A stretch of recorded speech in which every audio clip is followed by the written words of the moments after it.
first we need to know what is x, what is y, right? And then x is independent variable is a cos, y is fx. Y is something that you want to forecast, all right, or something that you want to know if x relates to y or not. All right. You start by looking at the scatter plot. You look for form. All right. You look for direction. You look for strength. All right. And we told you that I told you that linear regression is appropriate when at least one of x show linear form of y. All right. In this case, it's appropriate. All right. Now, when you talk about linear regression, you actually assume some kind of structure like this. Y is equal to beta 0 plus beta 1 x plus x naught. This is what we call simple linear regression. Simple linear regression. Why I didn't bring this stupid sheet? Simple linear regression is when only there is only one x in the model. All right, this is what we call errors. All right. So this part right here is actually represent this line. All right. The perfect line would be the line that actually go through all the points. But when you deal with the real data, there's some errors. There's some error that make this dot kind of scattered around this line. Alright? Alright? You remember the key, the first key is that first you talk about intercept, you talk about slope. Alright? Most of the time you focus more about slope. Alright? Because if the slope is equal to 0, it implies x and y not related. Because when x is changing, y no change on average. Alright? When slope is not equal to 0, it implies that x and y are related.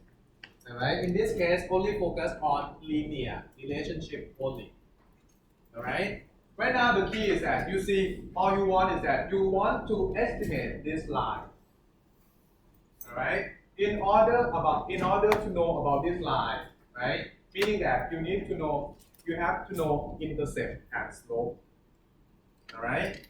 Just like what we do before, we want to estimate the mean. We want to estimate the proportion. At the end, in this case, what we want is to estimate the intercept and slope. Alright? So the key is to estimate intercept and slope. Alright? Just like what we done before, by using x bar to estimate the mean, by using p hat to estimate the p. In this case, we will have some kind of point estimation for estimating the intercept and slope. Alright? We can have some kind of 3 steps for making decision: point estimation, interval estimation, and hypothesis testing. Alright? Now I just fast forward to look at that. Right? So now if we flip on the next page. Click on the next page. And then just focus on this table.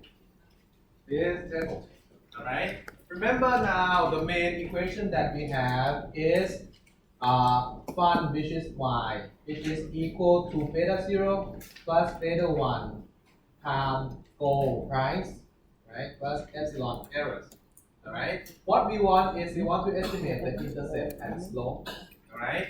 Whenever you see the word constant, is implied for intercept. So this is for intercept. Alright, and this one, right, when you see the net goal, it's actually talking about the slope that attached to goal. Alright, this is right now we only have one variable, so it's just the slope that we're talking about. Alright, later on we will have more x, you will see more slope. Alright. So first let's take a look at point estimation. This is your point estimation. This is your point estimation. So the first one, Negative 20.209 is the point estimation for intercept. Alright. The second one, this is the point estimation for the slope in that equation. Alright. I'll start by asking, right? Based on this one, based on these 2 points, you remember, right? Intercept by meaning is values of y when x equal to 0. Right? Slope is when you change x, increase x by 1 unit. That's how much y change in 1 unit. That's slope. Slope 0, x and y, no relationship. Slope positive, it has positive relationship. Right? Slope negative, x and y has negative relationship.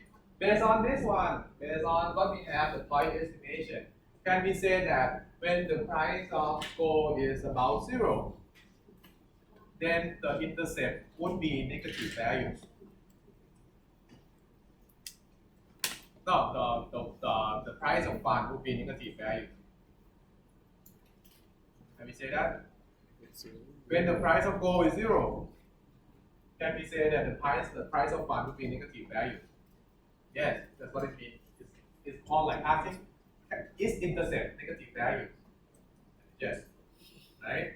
Based on this value, can we say that goals and fund are positive relationship related? Yes, because the slope is positive.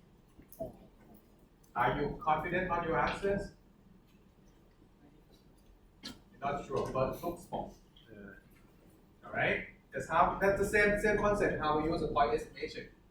All right. Based on this one, can I say that whenever the price of gold change by 10 units, then the price of fund will increase by about 8.5 units. I said 10 units, huh? And the answer will be no. 10 units times by 10, right? Yeah. That is 0.85. It's only increased by 0.85 units. Right? That's about point estimation, right?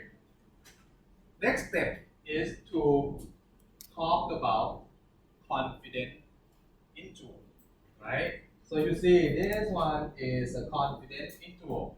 Remember, if you talk about confidence interval, before you use it, ask yourself, what is interval estimate for? Right? The first rule is to estimate the intercept.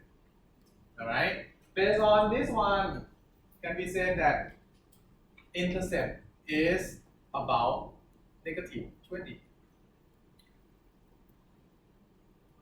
Yes or no? Yes, because the interval is input minus 20. Right? Same old story. Can we say that the intercept is more than negative 40? More than. Yes, everything here is more than negative 40. Right? How are you confident? Are you confident on your answer? Yeah. Yes, 95% confident. Same idea. See? Right? Based on this interval, can you say that goal positive related to the fund? Yes. Yes. Everything here includes positive number. Can we say that the slope is at least 0.05? Yes, everything in here is larger than 0.05. See, same idea. That's how we use that. All right. Point estimation, confidence estimation, and then you have the p-values. All right, the p-value, that's the last step, right? Before you use the p-values, you have to ask yourself for what S0, for what HA. All right, this one, right? This one right here, right? The first one is for intercept. The second one is for slope. So at the end, this thing is only for two-sided. All right, it's gonna be, I'm gonna write down P star or B star, meaning that it's for both intercept and slope. For this test, it's always comparing to 0. All right, S0, intercept or slope, is equal to 0. HA is not equal to 0. Right? Most of the time we pay more attention on intercept, on slope. We focus on slope, right? P value is small. Choose H0 or HA. HA imply that slope is not equal to 0, meaning that x and y are linearly related. Right? If you have to pick one, I would say this one is easier. But in exam, I can ask anything. Alright? Same old thing. If I ask you to do the test at alpha something, you have to give me p value. If I don't specify alpha, you can just use this one. Because sometimes it's better. Alright? This part I will not talk about yet. Alright? I will try to talk about simple thing first. Alright? Alright? So are we okay with this? Right? We have point estimation. Alright? That can talk about intercept and slope. This is also mean that if you want to estimate y, right? You will get that fun and meaning that estimate of fun will be equal to minus 20.209 plus 0.085 times O. That's how you would estimate the price of fund based on this output. For example, if you know that, well, the price of gold right now is about 100. 100 will not be enough because it up in negative number. Let's say 1,000. Alright, you add 1,000 times this, you add this up, it will be about the price of fund. That's how we use this formula. Alright? Alright? Okay? Let's talk about this a little bit. A little bit, right? You remember last time we said that intercept and slope has unit, right? Has unit, right? And sometimes changing unit might make change this number to be too large or too small. And that might make you confused whether it's related or not, those kind of thing. Alright? So sometimes when you have many variable x, sometimes what you do is that you want to standardize it. This is what we call standardized coefficient. Do you remember the concept of standardized score, z-score? Meaning that you get what you have, you subtract by the mean, divide by SD. 0 means it has the mean. Positive 1 unit means 1 SD away from the mean. But the key is that when you standardize it, it has no unit. Alright? What it does in here is that you have y, right? You standardize y. Now y becomes z-score 1. On x, you have z-score x. And then you fit regression on standardize of x and y. So this thing is more like a slope with no unit. Alright? So when this thing is very large, it implies that x is somewhat very largely is related to y pretty much very a lot. Those kind of things. This is almost like correlation. This one right now we only have one x, maybe you might not see y is important, but when you have more x, you see y. Because when you have more x, we want to see which one has more impact to y than the others. Alright, I'll come back with that. Alright, if you get confused now, don't worry. I'll come back with that. Alright, right now I want you to remember that now we have point estimation on intercept and slope. We have a confidence interval for that, and then we have a p-value for that. Alright? Keep in mind that for all the for all the tests, for all the confidence interval, always come with the condition. Alright? Turn out that for condition is actually rely on only this part. Alright? The key part about the regression is that the thing is that you separate these two things. This part and this part. This part is random. It's something that you cannot control. Sometimes it can be called a stochastic part, stochastic, right? And this one is actually something that you know and you can control, you can predict. Sometimes they call it deterministic part. Think of this, you have the information about goal, that's why you can kind of predict that part.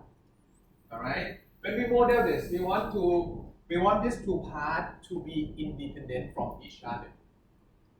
Alright, if they are related, meaning that somehow they're gonna affect each other. But the best idea, ideally we want this part to be independent from this part.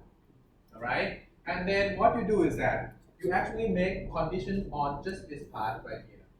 Right? This is an error. Right? So what you do is that errors, the first one, errors are from normal. Right?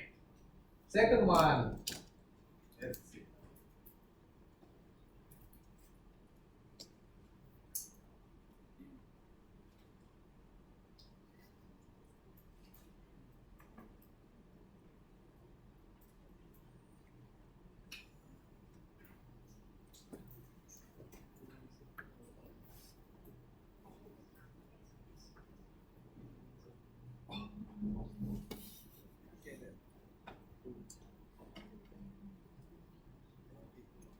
I'm gonna fall asleep. I'm dying here.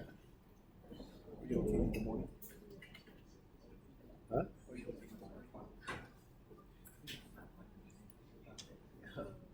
And errors are has zero mean. Alright. Third one is error has a constant SD. Alright, and fourth one, errors are independent from x, y, from x and other factors.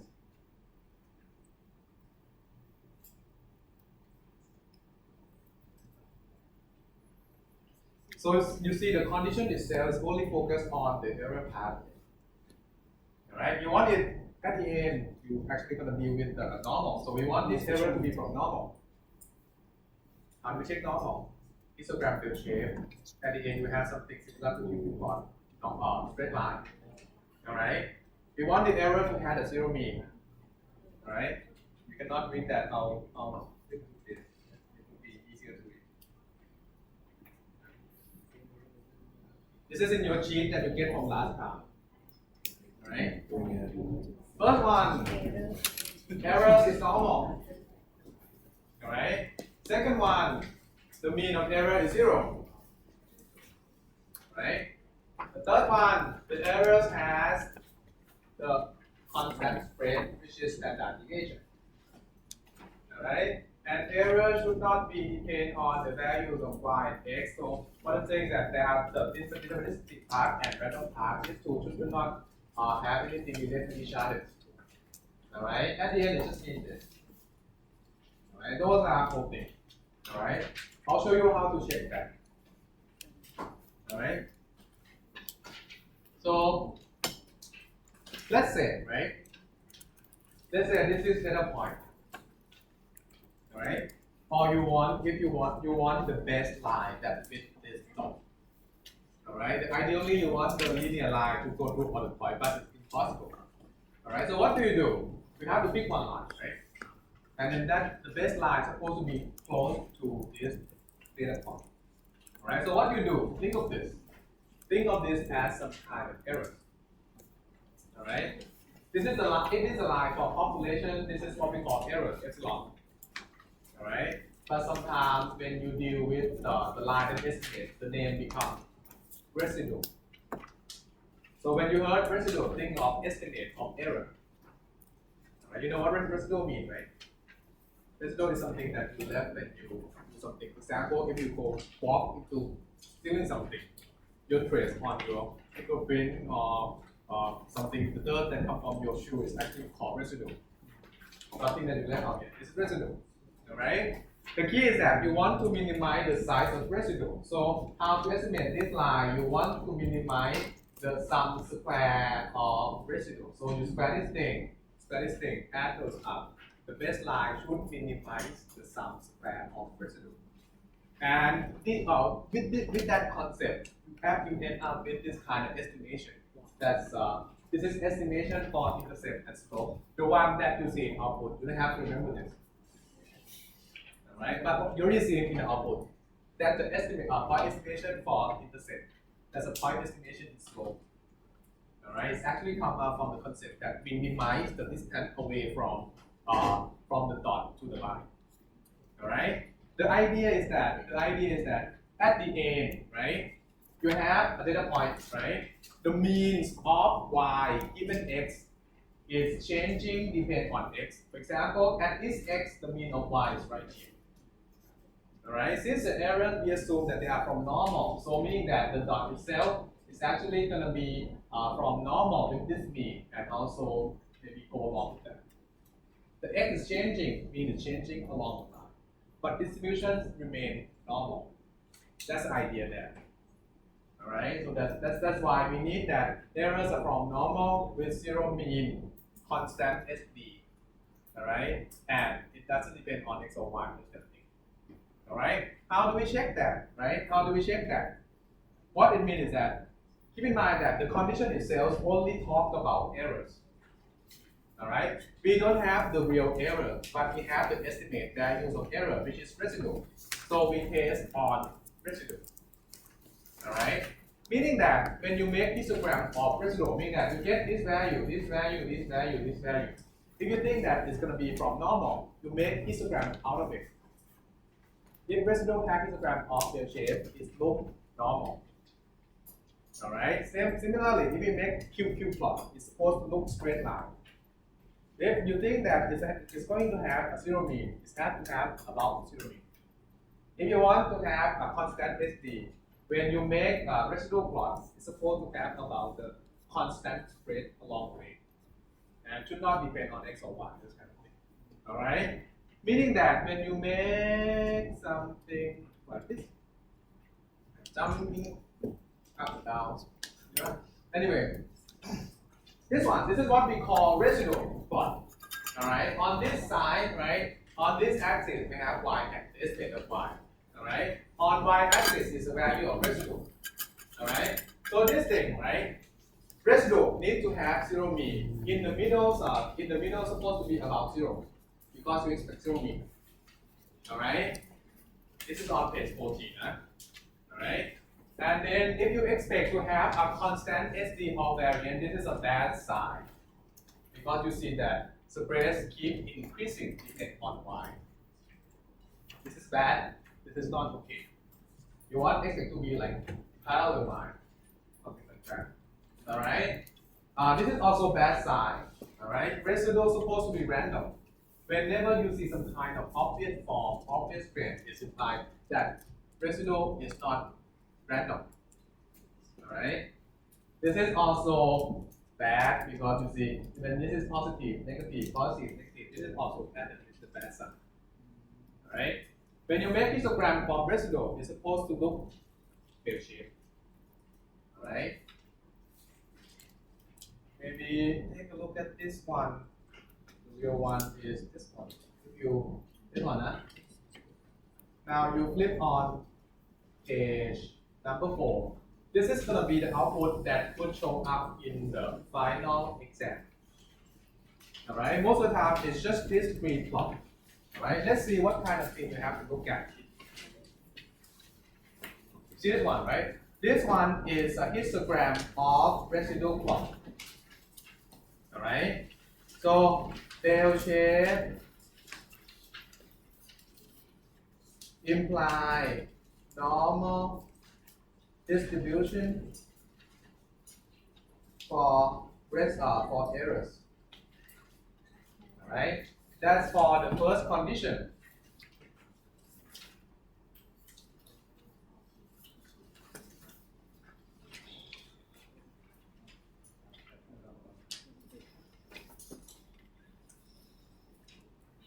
So when you see this, you talk about bell shape or not. Okay, that's how you confirm if error is follow normal distribution. Is it a good sign or bad sign? There might be a little bit outlier, but this is also okay. All right. This one, next one. This one is actually the name is different, PP plot, but the same idea from you. It has the same idea as a QQ plot. QQ plot is you compare quantile to quantile, percentile to percentile. But PP plot is actually compare probability to probability. But same idea is if follow normal, it's supposed to form a straight line. So the key is approximately straight line.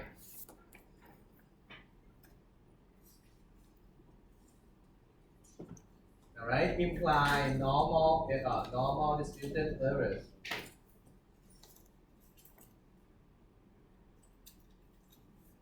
Alright. So look for normal, look for approximately straight line. This one is not so bad. This one is quite good. Alright. In real data, it's not perfect. When you see something too perfect, you have to think maybe something maybe is fake. Alright. Okay. So that for the first condition, errors are from normal solutions. Alright. Set up now this plot, right? Now let's take a look at this plot, right? This plot is called residual plot, right? Residual plot. So what they have is that on this side, residual plot, right? On this side, you see it says standardized residues. It's talk about residue, all right? On this side is standardized predicted value. So basically, it's standardized of p hat, y hat, and this one is a residues, all right? So we have scatter plot of residue against the predicted values of y. What you need in this one, you have to check three things. First, does it have zero mean? I would say try to draw the line at zero and see that it's actually around in the middle across values of y hat. Most of the time it will be, right? Because as you can adjust in some way, all right? Now, since this is standardized, meaning that it has been standardized to see score of residue. So if it's from normal, it has been normal 0, 1. Most of the time, 95% of the time, it will be along values of -2 and 2, if you remember. Alright, if the condition of phi, most of the time it's going to be around -2 and 2. Alright? And then if you see that most of them are actually within this band, it's a good sign. Alright? Sometimes there might be some point that actually between 2 and 3, if it's just 1 or 2, kind of overlook that. But it's actually, if it's more than 3 or 4, you have to be patient on that point. I think you see one point right here. It's actually that one outlier. In this case, you might have to go back to ask, should we remove this person? Alright? In this case, we just see that there might be some culprit up there. Alright, you see, zero mean. Right? It is zero mean, right? This is implies zero mean. Alright? And you see that the dot is actually kind of stable. No increasing or changing of variability. Alright, so you see that in this one, it's constant, stable variability. Alright, imply constant variance or SD. Alright, so this is the condition number 2. This is the condition number 3. Alright, number 2, zero mean. I would say that just this graph is always in regression output. It's always there. 2 of that, sometimes I just pick one because we're talking about same things. Alright? So if you talk about zero mean, I would say that draw this line. And maybe this 2 line also. This line show that that is a zero mean. Alright? This 2 line you talk about to see if there is a kind of stable variability across this value, then you say that we have a constant SD of variance. That's a condition number 3. Alright? And then the last one is you expect no obvious trend or form. If you see any kind of form, any kind of trend, it implies that the errors are not detected. Alright? If you see any kind, this one is too random, it's good. Alright? So the first one, right? Expect no obvious trend or form. Alright? That's the fourth one. That's how you check for condition. For now. There are more, but for now. What Yes. was the condition number one again? Number one is from normal. Right? If you understand the picture, you see that it's just normal, same normal, but changing the mean. That's why I say error have to be from normal by checking histogram or plot. All right, and then the error is supposed to have a zero mean, so you draw this kind of line, and in the middle is around zero.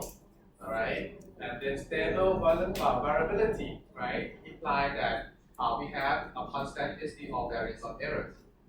All right, and then if you don't see any obvious trend or fall, imply that the errors are random. At the end, what it means that errors are independent or random from normal with zero mean and constant SD.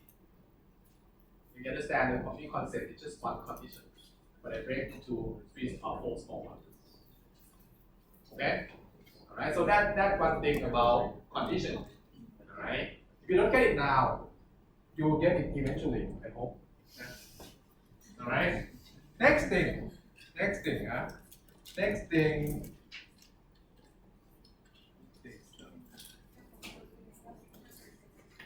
This one. Because next time we meet is Monday, right? We still have time to have lecture a little bit, and then the week before the last week is we have in lab. I don't want to rush things, right? And the last week we have your presentation, right? One thing when you deal with regression, the one thing that you have to deal with is R squared. R squared, right? R squared, right? In terms of meaning, R squared explain, tell you how much X can explain Y. R squared tell you how much X can explain Y. Alright? R squared itself is actually can be number from 0 to 100. This is very good. Alright? Usually a good model is supposed to have R squared large. Alright? If you have R squared of 100%, meaning that every dot is on. Okay? Alright? But if X cannot explain Y or R squared is equal to 0. Alright? What do you mean by R squared? Let me show you. Let me write it down. So if you look at this, let's say you have this data So terrible. like this. Alright? Is it your? This is X, this is Y. Alright? Yeah, If you don't use X, this is how much Y can spread. This is spread of Y. Alright? Don't know X, this is how much Y can go from here to here. Let's say this side is 100. Alright? You have to get Y guess from that point to that point. Alright? But if you use X to predict Y, you actually based on this line. But in the future, we have to. Okay? If it's gonna be the law. Now, the spread of Y given X is actually this side. Okay? If this spread here is around 20, alright, I would say that R squared is around 80. Alright? So that's kind of rough concept. It's not exact. Alright? If you have to talk exact in terms of math, it's going to be very confusing. Alright? Think of this. This is a variance of Y. Before you don't know X. Right? Now you have to guess them. The variance is around 100. Alright? But if you know X, now the variance of Y given X becomes 20. Variability has been changed from 100 to 20. That 80% reduction is actually come from X. And that means R squared is equal to about 80%. That's what I mean by R squared. Alright? If R squared is equal to point A, alright, interpretation of R squared is that total variability probability of y, 80% of total variability of y can be explained linearly by x. That's the interpretation of R squared. Right? You see before 100. Now some part of that, 80% of that can be explained by x. So that's why in exam sometimes I might ask you to interpret the R squared.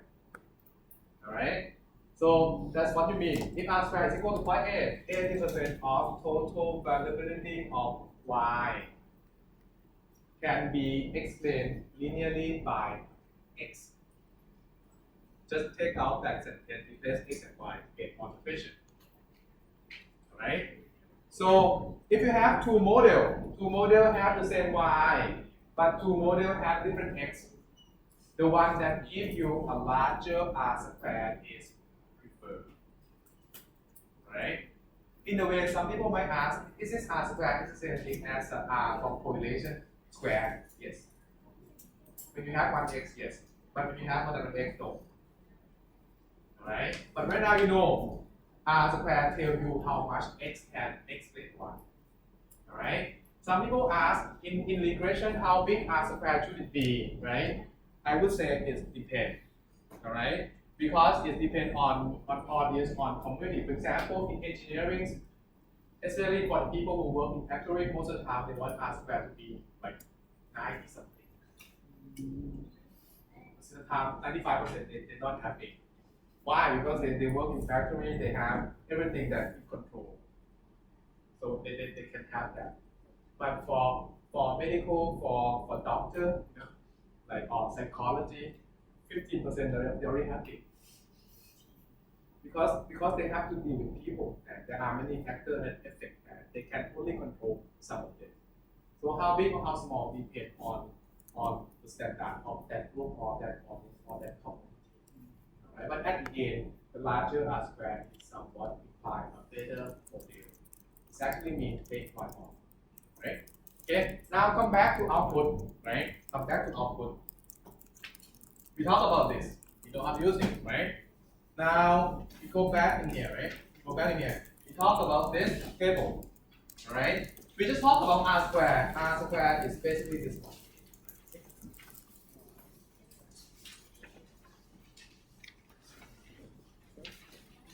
Right. So right now this one is saying R squared is equal to 0.629. Alright, 0.629. Alright. So in this one it says that the price of gold can explain the total variability. I would say price of gold, right? Of gold can explain about 62.9% of total variability of price of fund. That's in terms of interpretation. The exact would be linearly. Right now, we will talk about linear relationship. Can you say before? Linearly.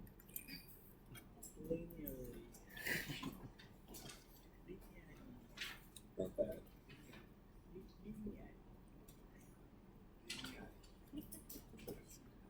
Linearly.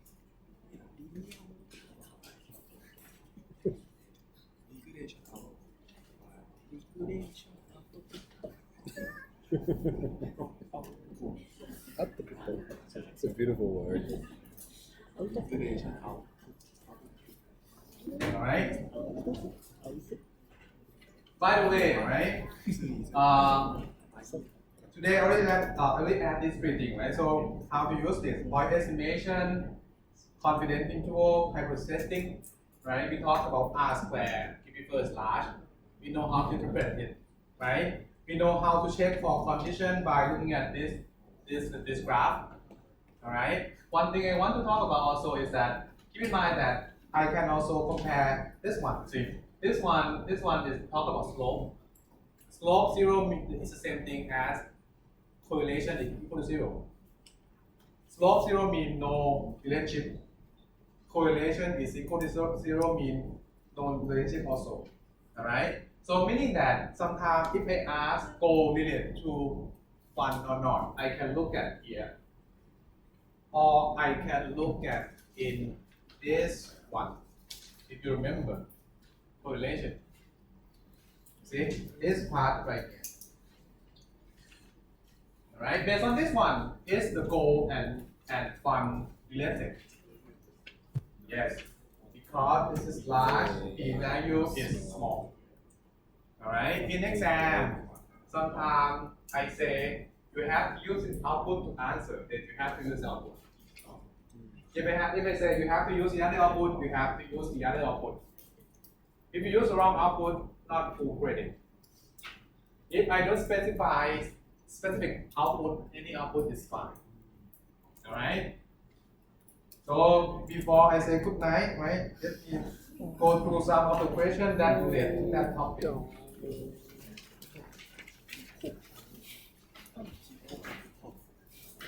If you remember this one, right? This one, right?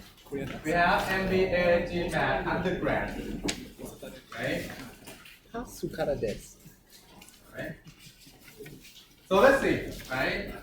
We have done this problem, right? We have done this problem. Right? We have done this problem. Right? Now let's take a look at part D. Part D, huh? Part D, huh? Part D is based on output number output B. Check for necessary condition for linear regression for model 1. Are they all satisfied? Right? So now we flip on this page, output B. And you see the plot. You see so what part of the output we have to use? The bottom one. Right? The bottom one, right? So is this a good side or bad side? Good side, look at shape. This one look approximately straight line. So imply they are from normal. How about this one? Good side or bad side? Good side. Maybe you draw 0 first, right? And then you have about -2 and 2. 0 mean, right?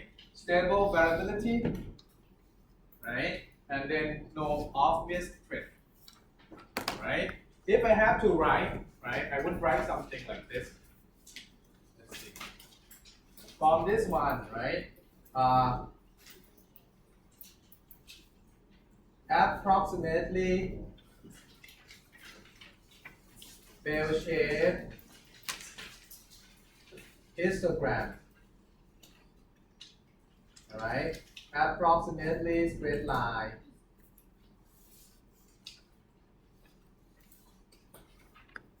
On PP plot, right? Imply errors are from normal population, right? So the first one is okay, all right? And then from residual plot,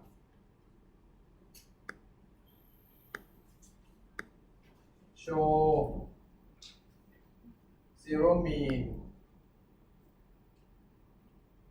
with stable variability and no obvious trend.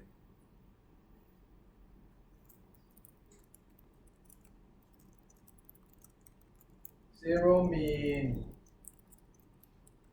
plus constant SD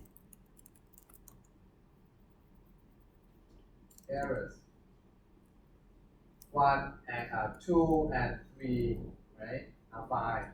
All right, and this one is actually mean errors are independent from values of y. In this case, because x axis is 1. plus random. Something like that. That would be number 4.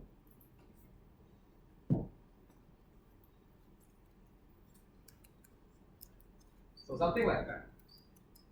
So this for checking condition is this kind of pattern.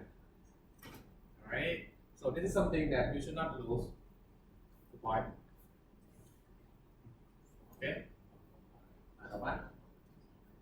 Form values of y. Values of y. Plus random. And random plus. You know, quite a long time you should know how to read my handwriting. That's part of being a student.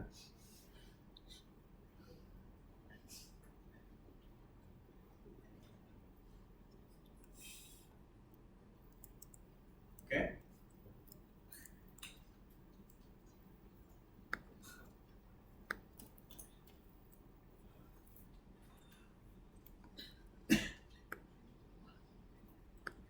Part E, right? Based on output A, can be inferred that GPA, MBA, GPA is related to GMAT. At alpha is equal to 0.05, is this one consistent with output B? Okay.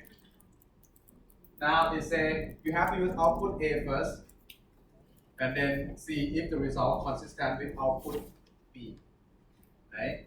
And you see the question asks you to use alpha at 5%. Whenever you see alpha, you have to keep the p-value. Alright? So now if we go back to output A is actually on the first page. Alright? We cannot use this because it needs p-value. Alright? This table is just summary for each variable. So the one that you need is basically this one. What number we have to talk about? This one.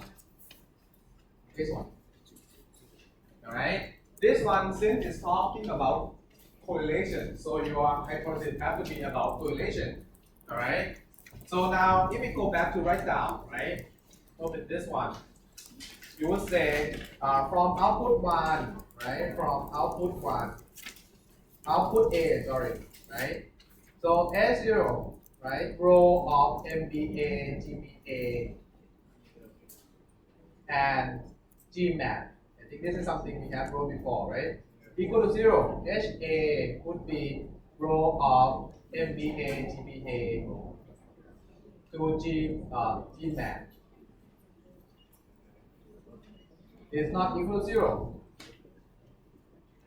Turn out that p-value is equal to 0.000, which is less than or equal to 0.5. Reject S0.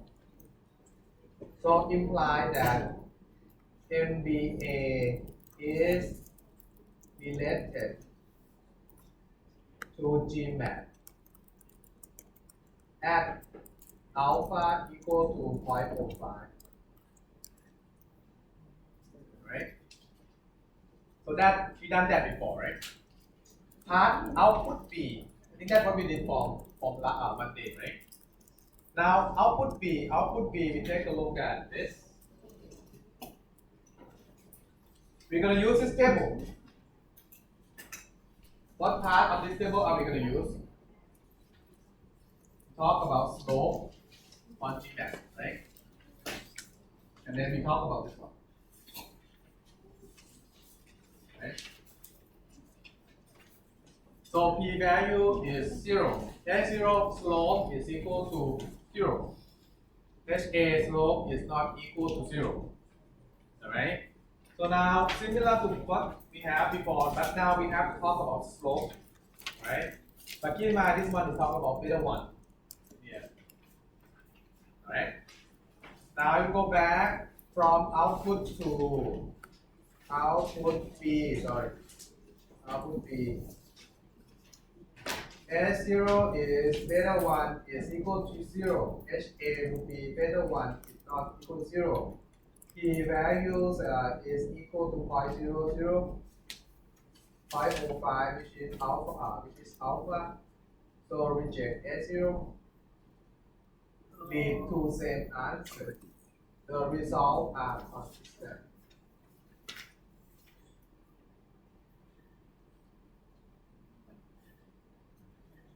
Something like that.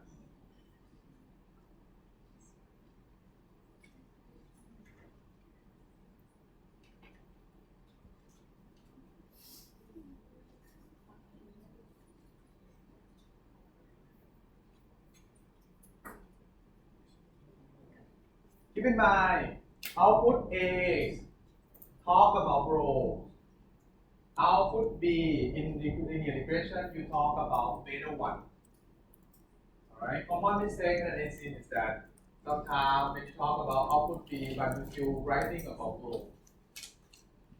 That is not correct. When it's not correct, I have to do something. Okay?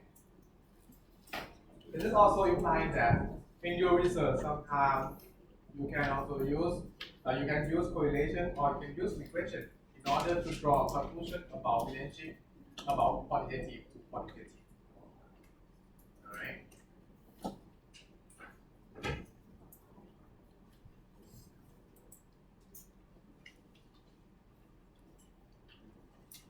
Last one. Let's see. Let's kind of quick look at this one. Part J, right? Part J, huh? Part J, model 1 and 2. Which one is better? Why? Right? And give interpretation of R squared, right? This one, we just gonna take a look, right? And then talk about that a little bit, huh? Of model 1, right? Model 1 is this one, right? Model 1 only have one x Gmax. Give you R square of 0.398. I'm sorry, no, this one. Now, we haven't talked about adjust R square yet, right? R square is 40.5%, right? Click on next page. Next page, you have another model. This one is more complex. This one, you put 3 of them in there. Alright? Now, R square is equal to 0.464. Right? Now, just comparing R square, right? We learned that R square is 1. In this case, we have 3x. The meaning of R square will remain the same. With this 3x, a chunk of this 3x can explain about 46.4% total variability of y. Alright? Now, by just looking at R squared, which one is better? Second one. Just that. Alright? I mean, if you just use criteria by just R squared, then we're going to use just pick the second one. Alright? But let me ask you, if there are two models, R squared is quite similar. One has 10x, one has 2x. Which one you pick? Maybe 2x, because it's more compact. It's simple. It's simpler to use. All right. Next time we talk about if it turns out that when you add more x, turn out R squared kind of keep increasing or remain the same. So it's kind of not fair to actually compare two models with different number of x. All right. Later on we will have what we call adjust R squared. We talk more about that. All right. But right now, if you don't think too much, larger R squared is better. But think of this, one x, you already have 40 something, right? 40.5. You add 2 more, you only add like 46. So 46, something like that. All right? So I'll stop here. All right? Okay? Remember, next time, Monday, we have this. All right? Same thing, the quiz is an open book. Right? Good night.